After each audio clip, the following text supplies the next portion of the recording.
இப்போ பார்க்க போகிறது இந்திய வங்கிகளோட வரலாறு. அதை சுருக்கமாக பார்க்க போகிறோம். ஃபஸ்ட்டு நம்ம இந்தியாவில் கொண்டு வந்தது ஹிந்துஸ்தான் வங்கி தான், அதாவது பேங்க் ஆஃப் ஹிந்துஸ்தான். இது பிரிட்டிஷ் பீரியடில் கொண்டு வராங்க. இது 1770 கொண்டு வராங்க.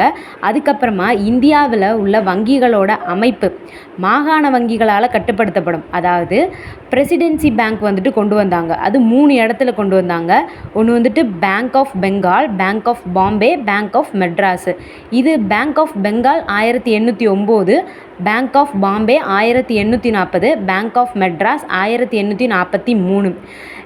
இது எல்லாத்தையுமே நம்ம சேர்த்து பிரசிடென்சி பேங்க்குன்னு சொன்னோம்.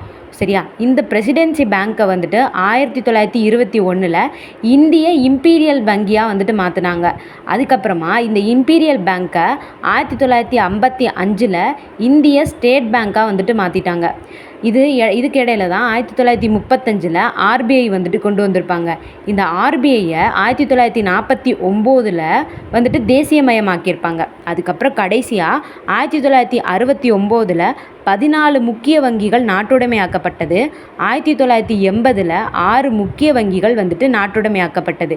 இந்தியாவோட பழமையான கூட்டு பங்கு வங்கி நிறுவனம் எதுனா அது அலகாபாத் வங்கி. அது 1865 கொண்டு வந்தாங்க. அதுக்கப்புறமா முற்றிலும் இந்தியர்களால் உருவாக்கப்பட்ட முதல் வங்கி பஞ்சாப் நேஷனல் வங்கி. அது 1895 கொண்டு வந்தாங்க. இந்தியர்களால் நிர்வகிக்கப்பட்ட முதல் வங்கி அவுத் வணிக வங்கி 1881 கொண்டு வந்தாங்க.